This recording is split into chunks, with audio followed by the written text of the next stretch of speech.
All right, what's up, guys? Welcome to Promotech. Thanks for tuning in. The Google Pixel 11 Pro XL isn't about flashy redesigns or headline megapixels. It's about quiet structural shifts that most people will overlook this year, but will absolutely feel over the next 3. Google is reinforcing the foundation, security, silicon connectivity, and those subtle moves could completely reshape what Pixels stand for long-term. Let's dive right into the video. First, security.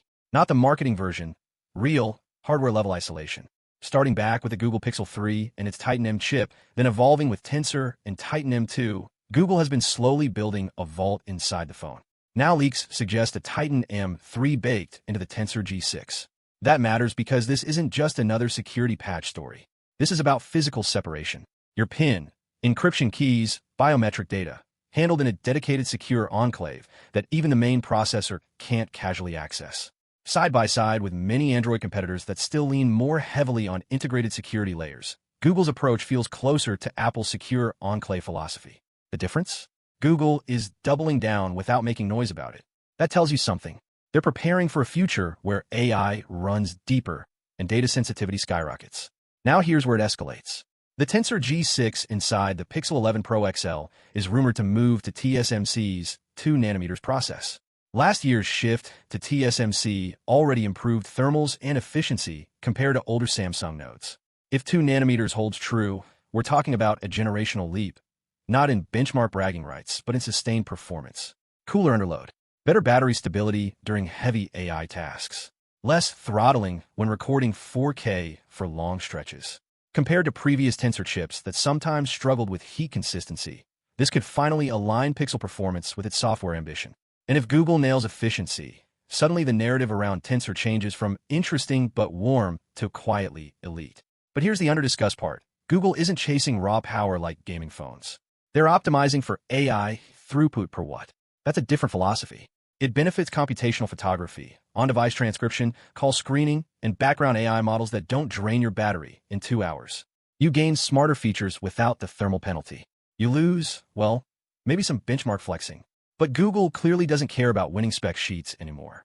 Connectivity is another subtle shift. Rumors point to a MediaTek M90 modem. That's interesting because modem stability has historically been a Pixel weak point. Stronger 5G consistency, better signal retention in crowded urban zones. That's not flashy, but it changes daily experience. If your phone drops fewer calls and holds signal inside elevators or basements more reliably, that's a silent quality of life win. It suggests Google is targeting reliability over experimentation this cycle. Quick mid-roll, but this connects. If you're the type who actually cares about long-term software support, secure storage, and smarter AI workflows, that's exactly why tools like Walrus/Wolver exist. Focused on protecting digital identity and simplifying cross-device workflows without selling your data. It's not about hype, it's about control. Same philosophy Google seems to be leaning into here. Now let's talk cameras, because Google probably won't change the hardware dramatically. And that's intentional. Instead of chasing a 1-inch sensor race, they're refining processing pipelines. With stronger on-device AI and improved efficiency from 2nm, image stacking, HDR fusion, and low-light corrections can happen faster and with less battery impact. Compared to previous Pixels where night shots were impressive but processing heavy, this could feel instantaneous. Subtle but powerful. Here's the bigger implication. The Pixel 11 Pro XL doesn't scream upgrade. It whispers maturity. Google is tightening the bolts instead of repainting the house. Security isolation, next-gen fabrication, modem reliability, AI-first optimization. It signals that future Galaxy and iPhone competitors won't just be fighting over camera zoom.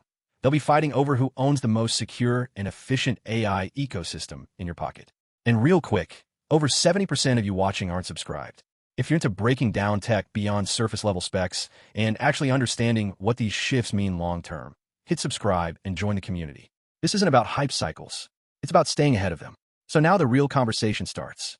If Google perfects efficiency, doubles down on hardware security, and quietly fixes connectivity, does the Pixel become the most balanced flagship in the Android space? And what happens when Samsung responds? Take care and stay safe. I'll see you in the next one soon. Cheers. Bye-bye.